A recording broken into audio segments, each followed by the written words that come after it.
자, 어쨌든 이게 지금 보면은 김정은 아프다는 거는 아버지, 할아버지서부터 이렇게 왔던 질병들이 뭔가 이어지는 느낌이에요. 맞습니다. 그래서 제가 이 김정은의 가족력을 더 찾아보자 오랜만에 신문 부시는 남자 신부람을 한번 가져봤습니다. 오랜만이다. 오랜만입니다 이게 진짜. 신문 자체를 오랜만에 보네요. 네. 뭐야? 아 이게 바로 우리 동아일보에서 발행된 2011년 후예입니다. 2011년 12월 19일 날 바로 이 후예인데 여기 보시면은 이 김 씨 일가의 가족력이 드러납니다.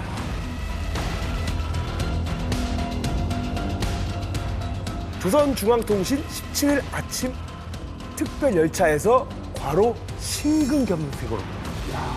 야, 여기 이걸 보시면은 이 심근경색이 혹시 가족력이 아닐까. 맞습니다. 이 김정은에게 예견되어 있는 뭐 재앙 같은 가족력이죠. 바로 심근경색입니다.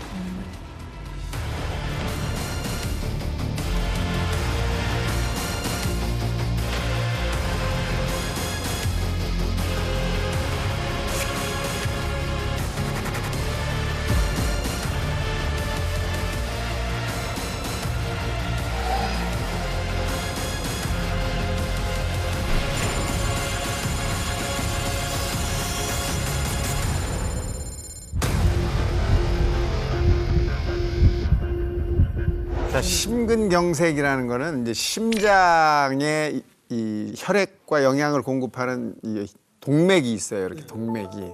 심장도 펌프질을 해서 혈액을 다른 데로 보내지만 펌프질을 할 때마다 자기도 영양을 공급받아야 되기 때문에 그래서 그게 이렇게 생겼어요. 왕관을 쓰고 있는 것 같은 동맥이다. 그래서 관상동맥입니다. 그래서 관관이라고 해서 관상. 왕이 될 상이구만. 그래서 이 관상동맥의 한쪽이 막히면 이제 근육에 가지 않기 때문에 그 근육이 금방 일을 못해요. 네. 그러면 심장이 펌프질을 못하는 거죠. 네. 그러면 심장이 쓴 거고 어머나. 우린 죽어야 되는 거죠. 여기서 우리가 이 동아일보 호에 그 사망 원인에 대한 기사를 좀 더 자세히 살펴보면 조선중앙통신 보도 내용이 인용되거든요. 그때 당시 북한 조선중앙통신이 이렇게 보도합니다. 왜 죽었는가? 김정일 동지의 질병과 서거 원인에 대한 의학적 결론서. 겹사인 정식 육체적 과로로 17일 야전 열차 안에서 중증 급성 심근경색이 발생되고 심한 심장성 쇼크가 합병됐다. 라는 게 조선중앙통신이 밝힌 공식 원인이에요. 그러면서 18일 진행된 병리해부 검사에서 질병의 진단이 완전히 확정됐다라고 다시 한번 못 박습니다. 자, 다시 말해서 더 쉽게 말해서 열차 안에서 심근경색이 와서 쇼크사로 죽었다라는 걸 북한이 공식적으로 인정한 겁니다. 이 부분이 왜 중요할까요? 장군님이 놀다 죽은 걸로 되면 안 되잖아요. 일하다 죽은 걸로 돼야 돼. 뭐 먹다 죽은 건 아니다. 뭐 이렇게 조금 아니면 그러니까 누군가가 죽인 게 아니다. 네. 반대파가 있지 않다. 영어로 가보라. 그건 일리가 있네요. 과거에 소련이나 이런 데서도 이제 그런 뭐 암살이나 정치 권력에 의해 가지고 죽은 게 아니라는 걸 하기 위해서 의학적 결론서를 반드시 내게 돼 있거든요. 그러니까 김일성이 1994년 7월 8일 날 죽었을 때도 심근경색으로 죽었다고 분명하게 의학적 결론서를 내고 이번에도 김정일 때도 내고 이러는 게 그런 게 아니에요. 이거 심근경색으로 죽었어요. 이러다 보니까 우리가 정확한 가족력을 우리가 파악할 수 있습니다. 이용종 센터장님이 정확히 정답을 말하셨어요. 그러니까 이 대목이 중요한 이유 중에 하나는 아버지 김일성 주석도 아들 김정일처럼 똑같이 심근경색으로 죽었다는 대목이었습니다. 이 김일성, 김정일에 이어지는 가계 질병, 가족력이 김정은에게도 심장 쪽이 좀 안 좋은 거 아니냐라는 얘기가 나오는 거죠. 심근경색이라는 게 때로는 이제 급성으로 오지 않습니까? 네. 그런데 그게 언제 올지는 아무도 예상 못해요. 우리가 볼 때는 그냥 너무나 건강한 사람인데 어느 날 딱 보니까 쓰러졌대. 이런 얘기를 듣는 거란 말이죠. 근데 김정은도 자기 선대가 할아버지도 그렇고 아버지도 그렇고 했다면 자기도 오직. 위험성이 높은 거 아니겠습니까? 그러니까 스트레스 많이 받을 거예요. 그 부분에 대해서. 아니 근데 심근경색이 이게 원래 가족력하고 좀 연관이 좀 있는 건가요? 그럼요. 우리가 이제 가족력이다 얘기를 하면 유전도 그 안에 포함이 되기도 하지만 사실 유전과는 좀 다르게 가족끼리 같이 하는 행동, 같이 하는 식습관, 같이 하는 운동 습관 이런 걸 다 묶어서 가족력이라고 합니다. 엄마 아빠 야식 먹을 때 자녀들 안 먹는 거 아니잖아요. 같이 먹잖아요. 그럼요. 운동하는 것도 다 배우고 맞아요. 생활 습관을 다 배우잖아요. 그래서 그걸 우리가 가족력이라고 하는데 이게 당연히 김일성, 김정일, 김정은은 다 똑같은 형태의 생활 습관을 가지고 있고 지금 김정은은 더하죠. 누가 자기를 죽일지 모르는 아주 공포감에 살고 있고 그렇죠. 그다음에 그걸 잊기 위한 술과 그다음에 담배를 떼지 못하고 있고 근데 이런 것들을 볼 때는 혈관에 정상적으로 깨끗할 수가 없는 거죠. 이 밖에도 김일성 같은 경우에 심장 혈관 관련 질병 외에도 또 그 동맥경화증으로 고생을 했다고 합니다. 그래서 북한의 치료 기술을 믿을 수가 없었는지 프랑스로부터 의사를 초청을 해가지고요. 심지어 심장 박동기 수술까지 받았다는 그런 설이 있어요. 여기서 궁금한 점이 이제 프랑스를 선호했어요. 김일성도 그렇고 김정일도 그렇고 프랑스에서 의사를 데려왔는데 왜 프랑스였을까? 이유는 굉장히 간단해요. 유럽에 있는 국가 가운데서 유일하게 미국 눈치 안 보는 나라가 프랑스였어요. 야. 그래서 이제 그 프랑스 의사들 많이 북한에 들어가가지고 김일성, 김정일 부자의 심장 치료를 했는데 그 의사들을 상대로 한 특집 기사가 있었습니다. 제목이 김정일의 베갯머리를 지킨 프랑스의 의사들이라는 특집 보도가 있었는데 그 내용을 보면 1991년 11월에 이제 김일성이 심장 발작이 한번 왔대요. 그럼 당연히 프랑스에서도 의사를 데려왔겠죠. 그런 다음에 스위스 주재 북한 외교관을 통해 가지고 이 수술에 필요한 심장 박동기를 외교 행랑에 넣어서 평양으로 갖고 간 거예요. 몇 개 갖고 왔을까요? 퀴즈. 한두 개. 3개. 3개? 좀 더 써. 10개. 10개 더 써요. 10개보다 더 왜? 써. 더 써. 10개? 50개? 받고 20개 더. 바꿔 20개 더? 더 써. 이게 왜 그렇게 많이 350개를. 너무 이렇게 많이 350개를. 너무 많이 가지고. 심장 김일성 혼자 박동기. 쓰겠다고? 왜 이게 뭔 얘기예요? 너무 많이 가지고. 뭐라 그러니까 참 어떻게 보면 굉장히 끔찍한 얘기인데 인간을 모르모트 실험을 한 거예요. 뭐야 이거는? 당시 이제 그 수술에 참여했던 프랑스 의사들의 증언에 따르면 이런 말을 했습니다. 평양에 도착하자마자 15명의 젊은 군인들에게 심장 박동기 이식 수술을 한 다음에 어느 날 어디론가 데려가서 김일성을 수술하게 했다. 그러니까 먼저 인체 젊은 생체 군인들에게 실험이야. 테스트해본 다음에 생체 실험. 괜찮다. 하자 해서 김일성에게 시술을 했다. 심장박동기가 그거 얘기하는 거예요? 멈추면 전기 빵 오게 하는 거? 이 심장이 원래 전기 신호를 받아서 박동을 이렇게 하잖아요. 우리가 1분에 몇 번 정도 하죠? 한 60번 정도 뛰잖아요. 근데 이 타이밍을 딱딱 맞춰줘야 되는데 이게 엇박자가 나거나 부정맥 그렇죠. 안 나올 때가 있어요. 근데 그런 경우가 많아지면 심장이 서요. 그러니까 이걸 그렇게 신호가 없을 때는 적당한 수준으로 계속 전기 신호를 만들어주는 걸 심장 박동기라고 합니다. 심장이 멀쩡히 뛰는 애한테 이걸 해서 얘가 자극을 줬을 때 심장이 어떻게 뛰는지를 아마 봤겠죠. 그렇죠.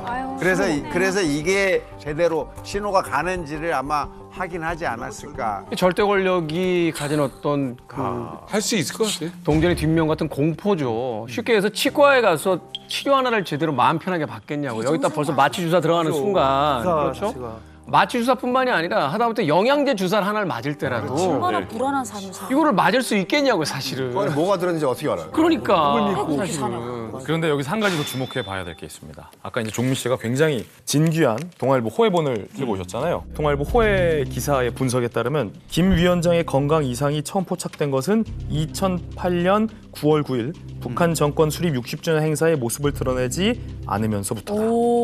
근데 그 이후에 밝혀진 바에 따르면 실제로 김정일이 사망 전에 2차례나 이것 때문에 쓰러진 적이 있는 것이 밝혀졌습니다. 그리고 이것 때문에 쓰러지고 나와서 김정일의 외향적인 모습이 확 바뀌었어요. 자, 그럼 살이 쪄. 이것은 무엇일까? 당시 김정일에게는 어떤 일이 벌어졌을까?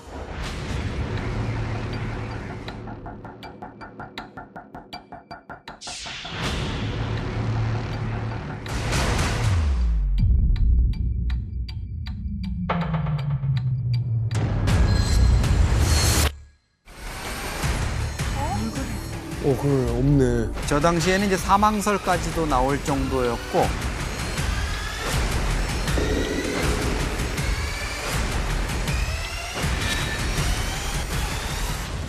우리 당과 우리 인민의 위대한 용도자 김정일 동지께서는 인민군 장병들과 함께 조선인민군 만경봉 팀과 제비팀 간의 축구 경기를 관람하셨습니다. 80일 만에 나타난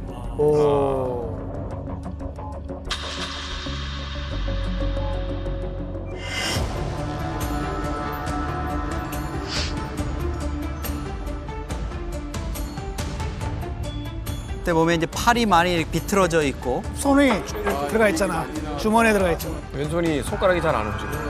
그냥 위로 잘안 물수처럼 맞지.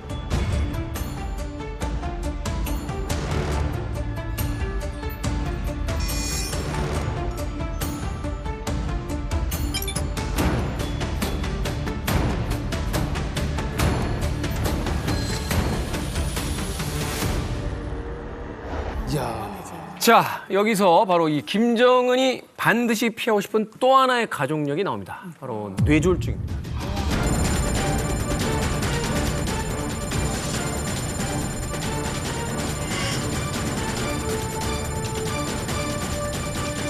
뇌졸중이라는 게 뭐 쉽게 말하면 뇌로 가는 혈관 중에 하나가 막히거나 터져가지고 그 부위에 이제 뇌가 이상이 생긴 게 뇌졸중이잖아요. 근데 여기서 소름은 김정일 이전에 김정일의 아버지, 김정은의 할아버지 김일성도 뇌졸중의 일환인 뇌일혈을 겪었었다는 사실입니다.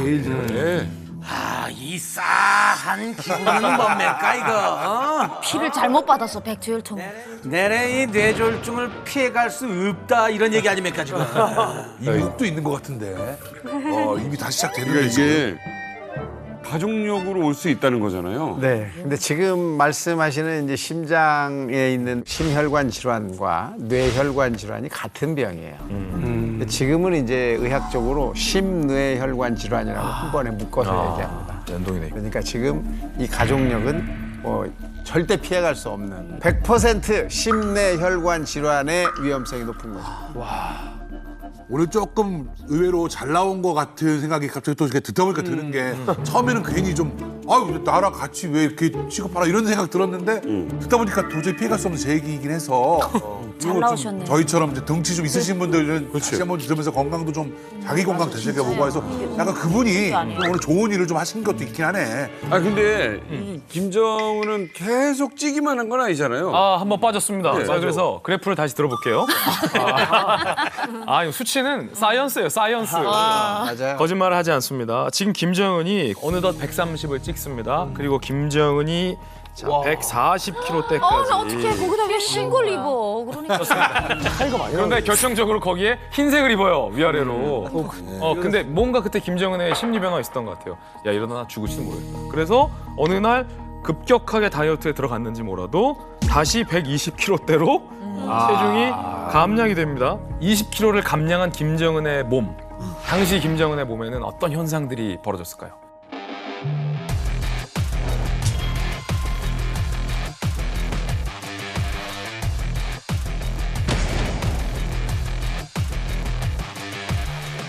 최고 몸무게.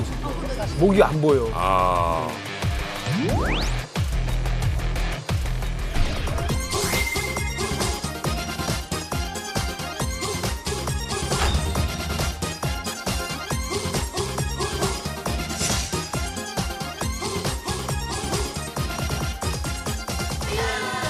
어머 날아가시네. 가볍네. 홀쭉해졌네 아주.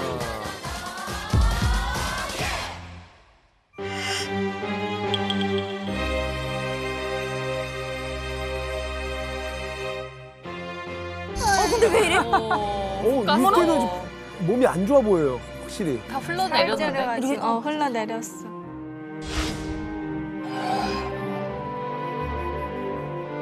좀 처졌어. 이게 약간의 착시도 있는 게 뭐냐면 120kg도 엄청난 체중인데 맞아. 140까지 갔다가 빠지니까 이제 홀쭉 마른 듯한 느낌이 드는. 근데 사실 저 때 여러 가지 이유들이 있었어요. 이야기들이 있었어요. 뭐냐면 사람 갑자기 이 살이 빠지는 여러 가지 요인들이 있겠지만 급성 당뇨 같은 거 오면 살이 쪽 빠지는 경우들이 있잖아요. 그래서 당뇨 아니냐, 일부러 다이어트를 한 것일 수도 있다라는 이야기도 있었습니다만 어떤 질병 때문에 빠진 거 아니냐 이런 이야기도 했었고, 그래서 당뇨 자체가 또 하나의 가족력으로 또 꼽히기도 했었던 거로 제가 알고 있는데. 아니 근데 뭐 지금 당뇨는 아닌 거로 같이 보여요. 왜냐하면 뭐제 주변에도 이제 당뇨를 앓는 친구들이 많지만 가장 먼저 눈에 띄는 게 살이 빠져요. 쭉쭉 빠져요. 그리고 안 쪄요. 근데 지금 김정은을 봤을 때는 살이 한번 빠졌다가 다시 요요가 왔잖아요. 그거 봤을 때 당뇨가 아니라 그냥 식이 조절하는 것이 아닌가라는 추측이 되는데 어떻습니까? 네, 그 추측도 맞을 수 있고요. 당뇨도 맞을 수 있어요. 왜냐하면 당뇨병을 치료하지 않으면 당이 계속 빠져나가기 때문에 체중이 줄 수밖에 없죠. 그런데 치료를 못할 병이 아니잖아요. 그렇죠. 약이 다 있는데. 조절하고. 네, 조절할 약이 다 있잖아요. 그래서 당뇨병이라고 확진이 됐으면 약을 처방을 받아서 먹었을 거고 그러면 다시 당 조절이 되니까 소변으로 빠져나가지 않기 때문에 다시 또 얼마든지 얼마든지 여유가 드시고 없어요. 약 먹으면 먹고. 그러니까 김정은이 10년 정도 집권을 하는 기간에 유일하게 체중이 줄어든 유일한 경우인 거거든요. 왜냐하면 그 이후에 표정이라든가 뭐 걸음걸이라든가 이런 것들이 자신감 이런 것들이 드러나고 있거든요, 영상이. 다만 이제 이게 그럼 누가 이걸 얘기를 했길래 말을 들었을까? 감히 누가? 헬스 트레이너가. 이설수나 김여정일 수도 있는데 그거보다는 김주혜 아닐까 이런 생각도 들어요. 애가 아빠한테 뭐라고 이렇게 좀 그때 귀여울 때지. 세게 뭘.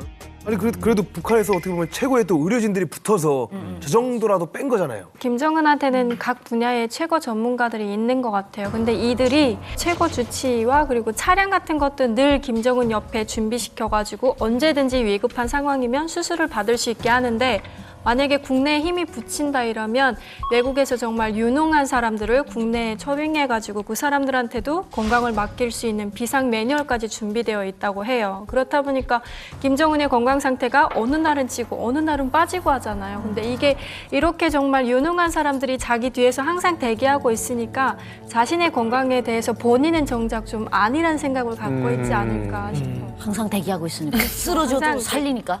만약에 뭔가 다른 방법이 있어가지고 살을 뺀 거라면 그걸 좀 알았으면 김정은 다이어트라 그러면 이게 엄청난 것 같은데 이거 너무 해보고 싶잖아요.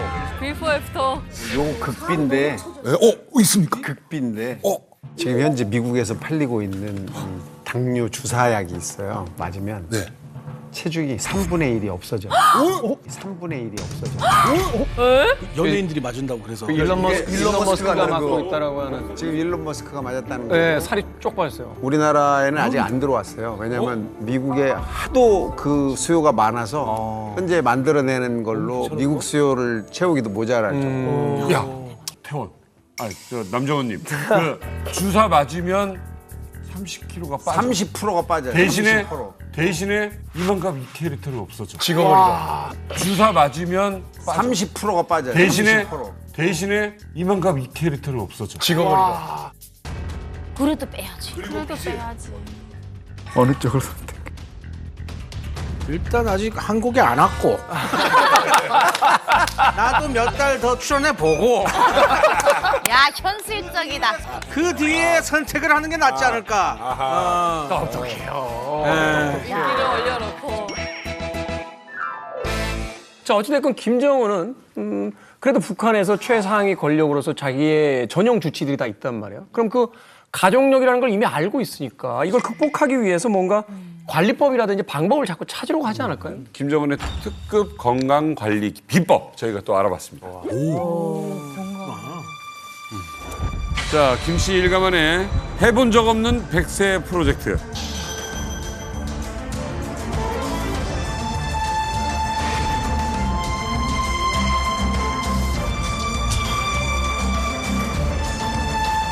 불로장생이야? 오?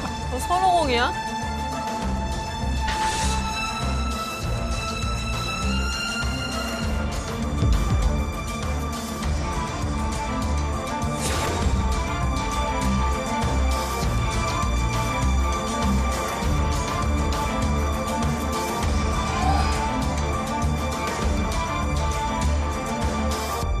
자, 채소 온실 농장입니다. 남새. 남새라는 말이 채소라는 거예요. 온실 남새 농사에서 이거 온도 관리, 영양의 관리, 병해충 예방 사업 이 세 가지 역으로 철저히 이거 지킬 때만이 높고 안전한 소출을 거둘 수 있습니다. 야, 북한에서 본 영상 중에 이렇게 녹색 많은 거 처음 본다.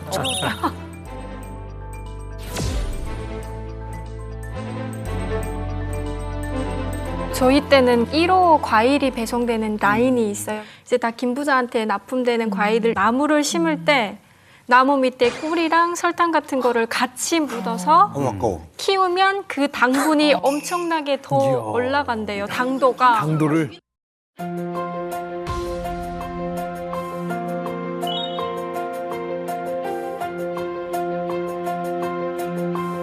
단백질 제가 운곡합장. 송어. 공기는 최고 좋을 거예요.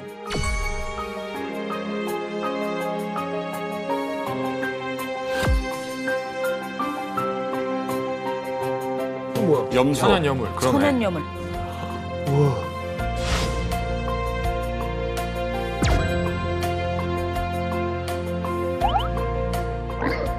이제 돼지.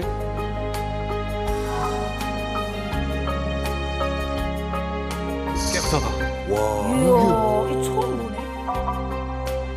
와 진짜 깨끗하네. 진짜 깨끗하다.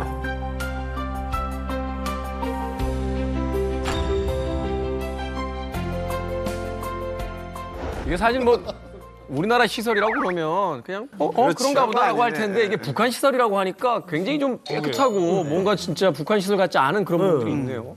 우리나라 시설보다 더 좋은 것 같지 않아요?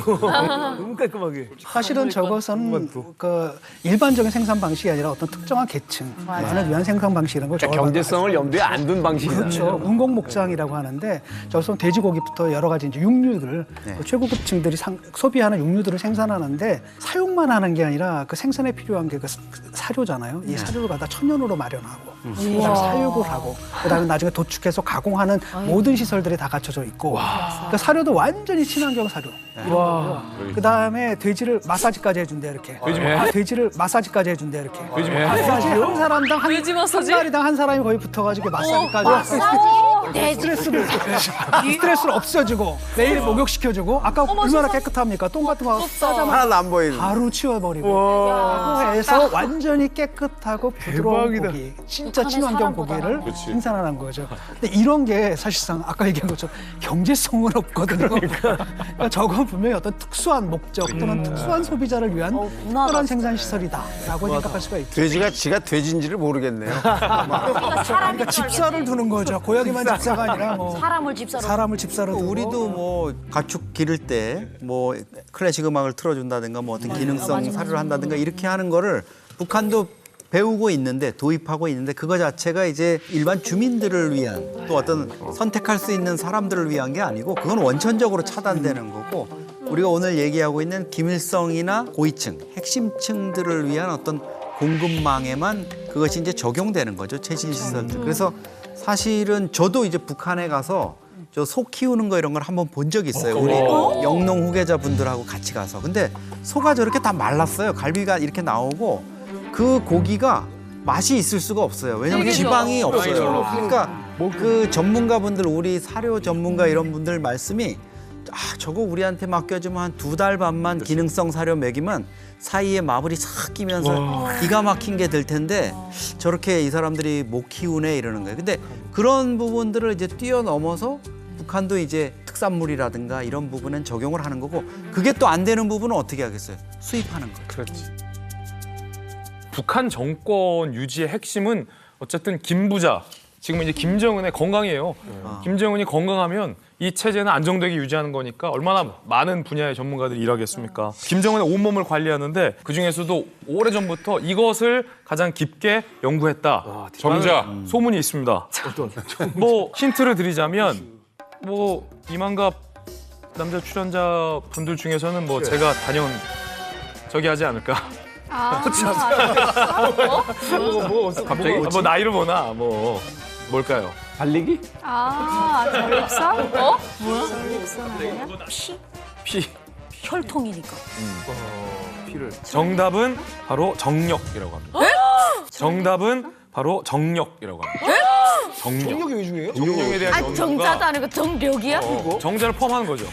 그걸 어떻게 연구할 수 있지? 정력을? 여기는 이제 김부자잖아요. 그죠? 전부 이제 남자들이고 남자의 힘의 상징이 정력이다.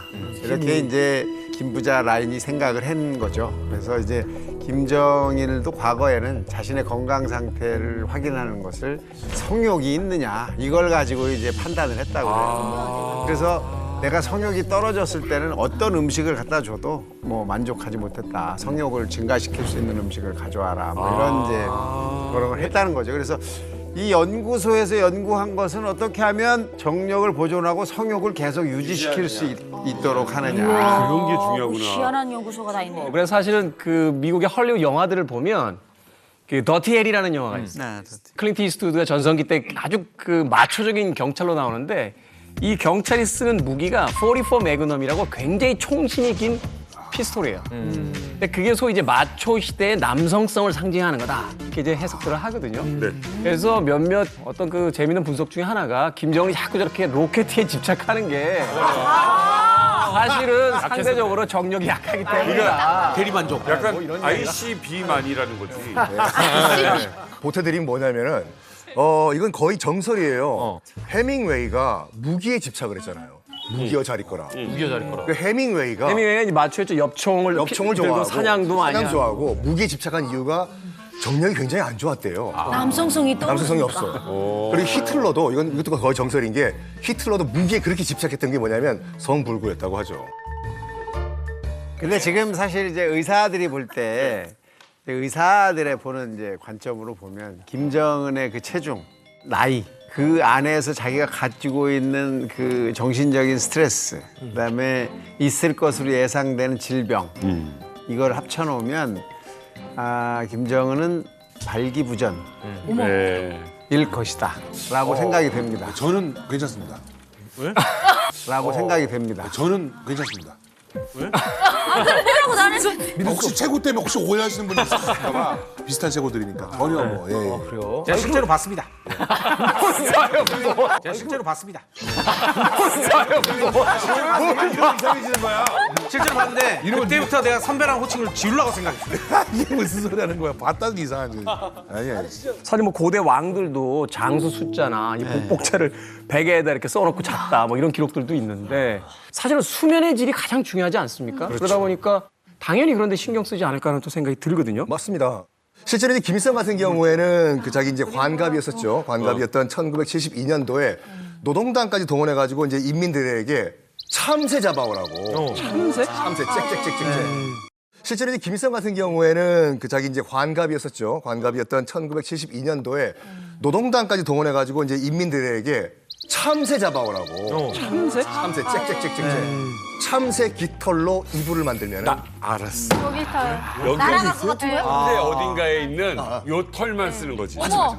여기 정력이 좋다고 해서 요걸 뽑아가지고 아니 구스다운처럼 참새를 몇 마리 잡아야 되는 거야. 엄청 잡아야겠는데 참새 요만한 애들은 여기 거기에 한 부위만. 멸종이 됐겠죠 거의.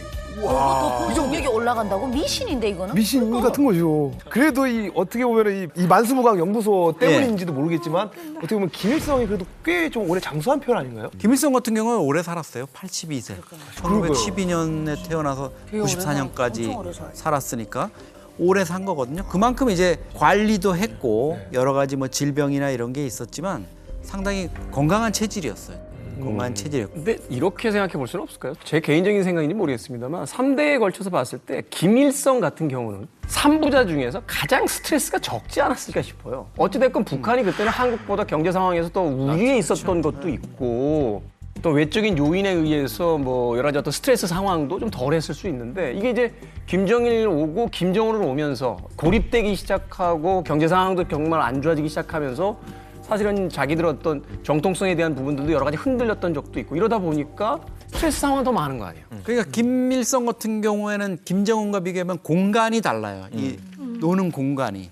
뭐 루마니아니 뭐 어디 동남아도 다니고 뭐 그 외교 활동을 하여간 많이 이렇게 활발하게 중소는 뭐 그냥 수시로 드나들었고 근데 김정은 같은 경우에는 지금 코로나 이후에 어디에도 지금 못 가고 있잖아요. 그런데다가 나는 뭔가 이제는 시진핑이나 푸틴도 나를 불러주지 않는구나 이런 좀 열패감을 가질 수는 있어요. 이거 뭐 유기농이니 뭐니 뭐 이렇게 해서 먹어봤자 뭐예요. 근데 요요가 왔다 갔다 하고 뭐 이러면 소용없는 거잖아요. 그렇죠. 체중이 다시 늘었죠. 네. 그래프를 다시 한번 좀 보시죠. 그래. 또 올라와. 체중은 사이언스예요. 그래서 뭐 우리 저 남정은 마늘 먹으면 뭐해? 다시 요요 왔잖아. 120에서 140 왔잖아요. 김정은도 요 한때 잠깐 120을 1년간 유지했어요. 1년. 그러다가 2022년에 다시 아우 심각해 보는 데도 이렇게. 140으로 찝니다. 요요가 오면 더 안 좋은데. 그리고 올해 최고치를 경신합니다. 140kg를 급기야 140kg를 급기야 돌파해 버립니다. 그래서 사실은 140까지가 한계치였잖아요. 맞아요. 근데 이걸 넘어섰어요. 아이고 핵 터지기 전에 김종은 배 터지게 생겼어요. 아이고 핵 터지기 전에 김종은 배 터지게 생겼어요. 145kg. 네.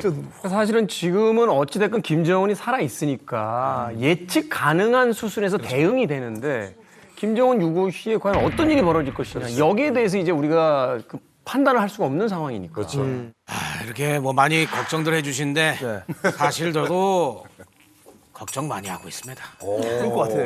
아니 근데 약간 이해가 가는 게 저렇게 쪄도 주변에서 뭐라고 하는 사람 저야 뭐 엄마라든가 뭐 주변 지금도 오늘 왜 그렇게 쪘냐고 막 뭐라고 하는 사람이 이렇게 많은데 아무도 뭐라고 안 할 거 아니야. 그래서 저분이 여기 앉아 있다.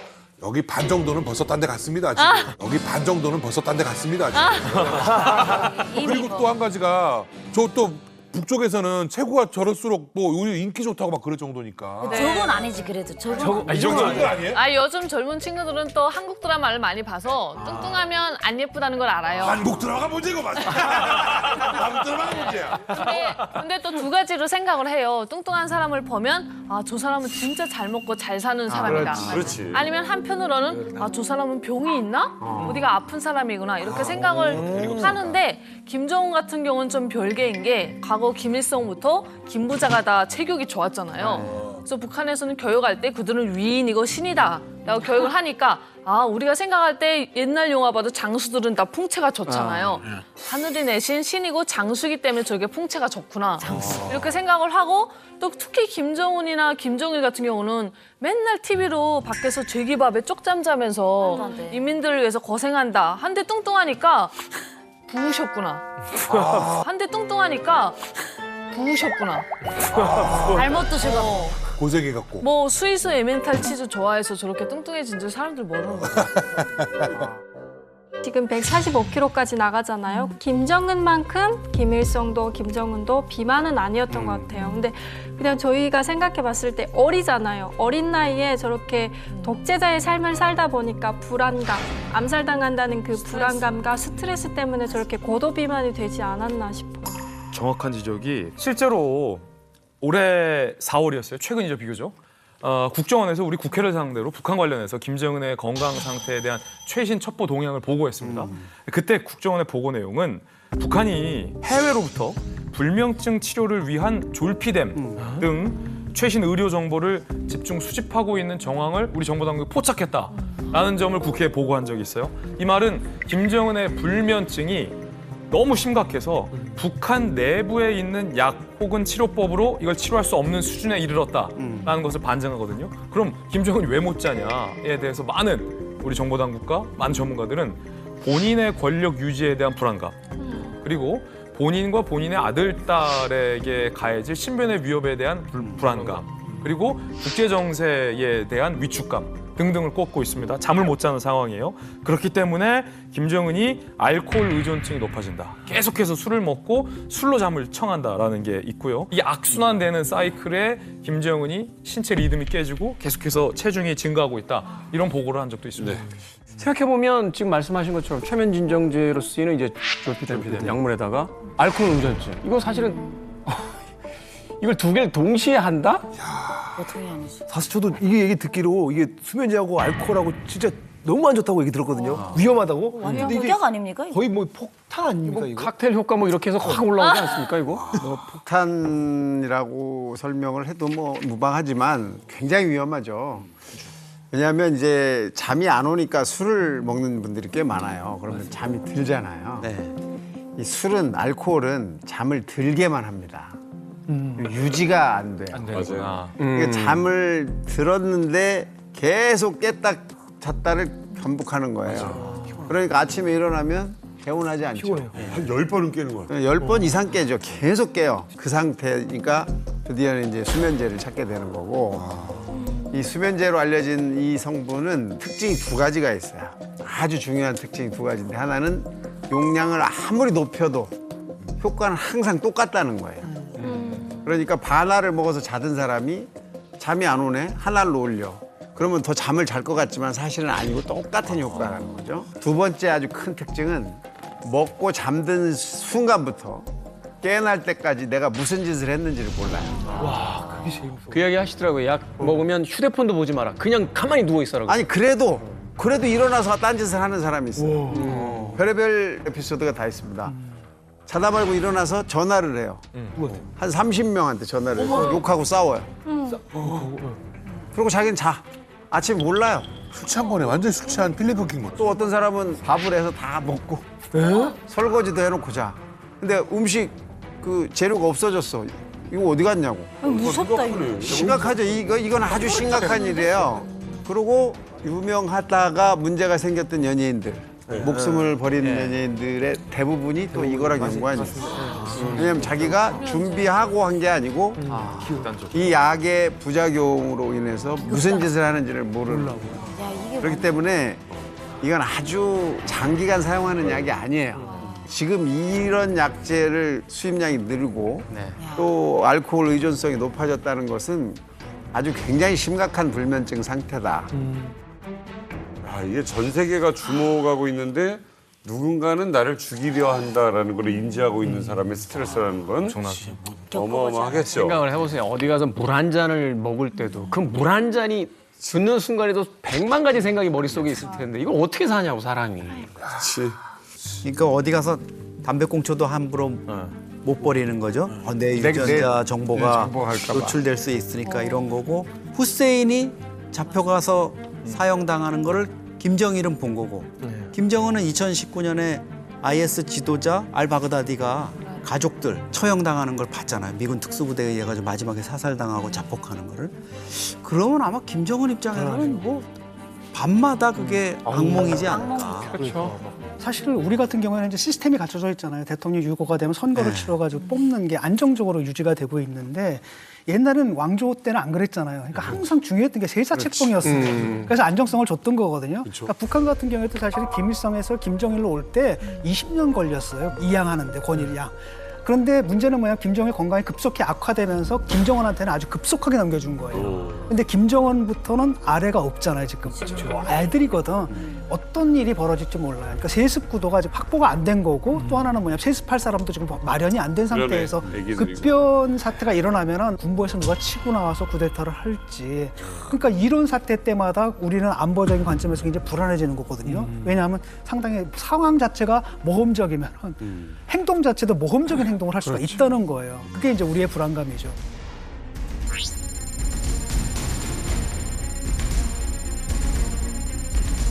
다 전체적으로 듣다 보니까 진짜 이게 언제 어떻게 갑자기 저 세상으로 갈지도 모르겠다는 생각이 들거든요. 다 들어보니까. 맞아요. 그러잖아요. 근데 아니 진짜 이러다가 큰일 나는 거 아니에요? 사실은 미국도 그렇고 우리 대한민국 군도 그렇고 정부도 그렇고 김정은에게 무언가 급변 상황이 발생했을 때에 우리가 어떻게 대비해야 할까에 대한 계획이 있습니다. 작전 계획이 있으면 그만큼 매우 중요한 얘기라는 거죠. 미국도. 우리나라에 있어서 계획은 뭐냐. 첫 번째로 북한 김정은이 유고시에 벌어날 수 있는 위협, 국지 도발 위협이 커진다. 당연한 얘기인데 북한은 그동안 내부가 불안정할 때 외부의 어떤 혼잡함을 극대화해서 내부의 불안을 통제해왔습니다. 특히 수도권 일대의 포격 가능성이 굉장히 높아진다라고 우리 군은 보고 있고요. 그리고 수도권 일대에 불특정 다수를 겨냥한 테러 행위를 북한이 벌일 가능성이 매우 높다라고 우리 군은 보고 있습니다. 두 번째, 북한의 생화학 무기 위협이 고도화된다라고 우리 군은 상정하고 있습니다. 이 얘기는 좀 위험한 얘기인데 북한이 일종의 무정부 상태가 된다라고 했을 때 생화학 무기나 핵무기에 대한 중앙 정부의 통제력을 상실하게 될 경우에는 엄청나게 큰 생화학 테러가 있을 수 있다. 세 번째는 당연한 얘기인데 전면전 가능성이 굉장히 높아진다. 누군가 마지막 순간에 전면전을 제어할 수 있는 수단이 없어진다는 거죠. 자, 그러면 이 같은 위협을 어떻게 우리가 대비할 것인가? 라는 게 바로 그 유명한 작게 5029입니다. 우리가 군사적으로 북한 영토 내에 들어가서 군사작전을 벌일 수 있는 상황인데 두 가지입니다. 무정부 상태에 놓여서 북한 주민들이 대량으로 아사하는 상황이 발생했을 때 혹은 북한 당국이 핵무기에 대한 통제력을 상실했을 때 이 두 가지를 우리가 군사적 물리적으로 개입해서 작전을 벌일 수 있는 요건으로 상정했습니다. 선제 공격이라고 봐도 되겠네요. 선제 공격이에요.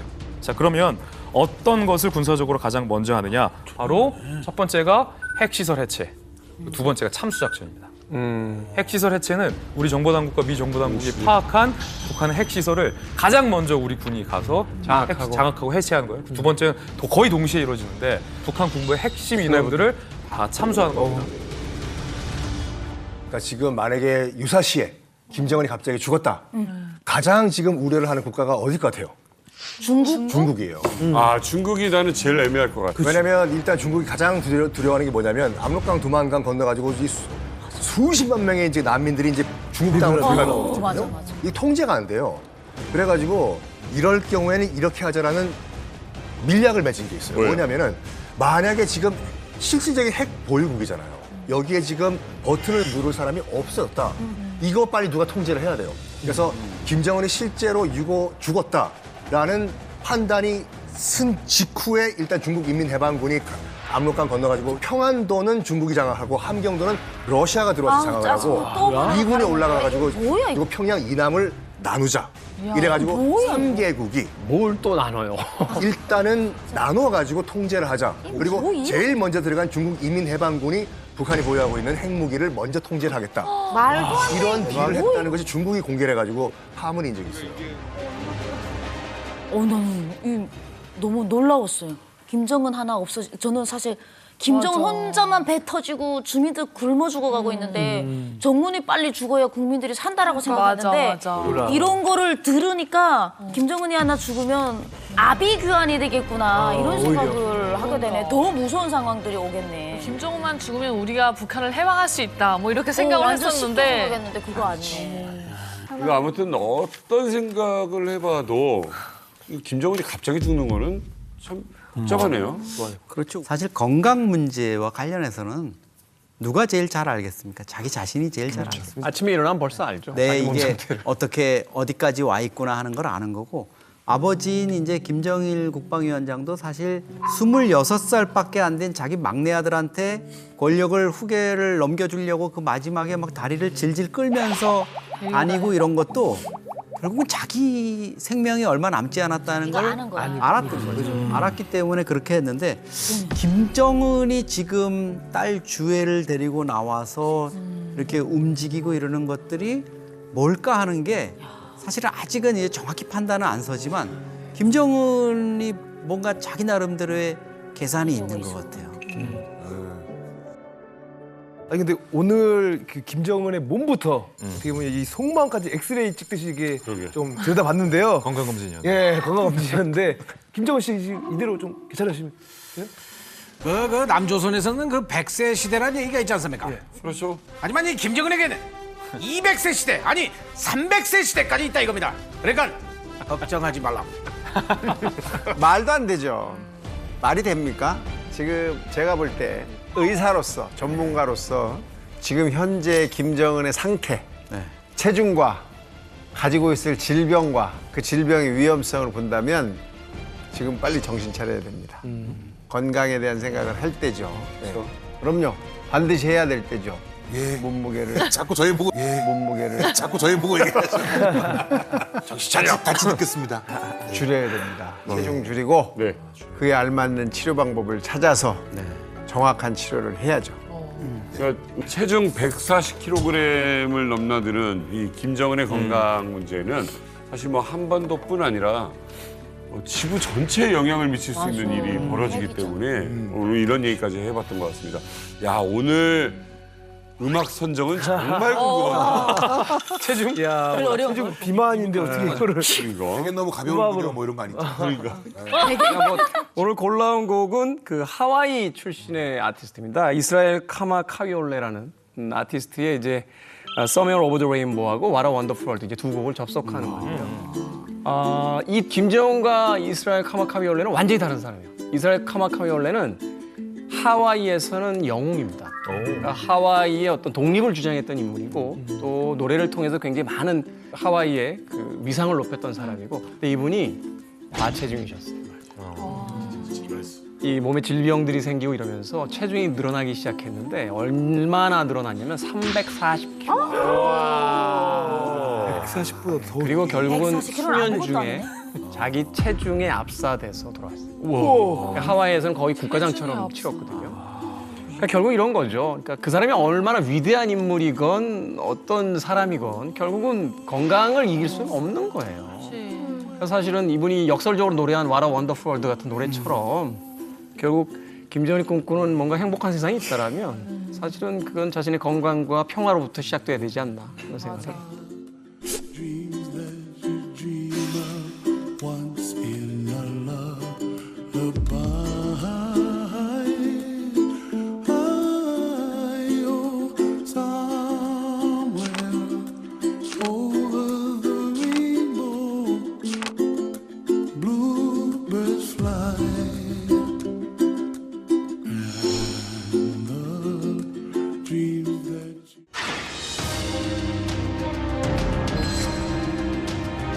자동차, 스위스 시계, 주애가 200만 원이 넘는 디올 코트를 입어요. 북한이 지금 세계 최빈민국이잖아요. 근데 어떻게 비자금을 가질 수 있느냐. 김정은만의 그 비자금을 만들고 운영하는 거 39호실입니다. 북한 39호실에 영향을 미치는 세계가 굉장히 큽니다. 아프리카에서 동상 팔아서 1억 6천만 달러 가짜 전일 담배를 만들어서 중국에서 9천억 원. 진짜 잘 어머. 자금을 마련하기 위해서 공작원들이 정말 많았거든요. 불법적인 일로도 많이 벌었는데 그게 뭐냐면 어마어마한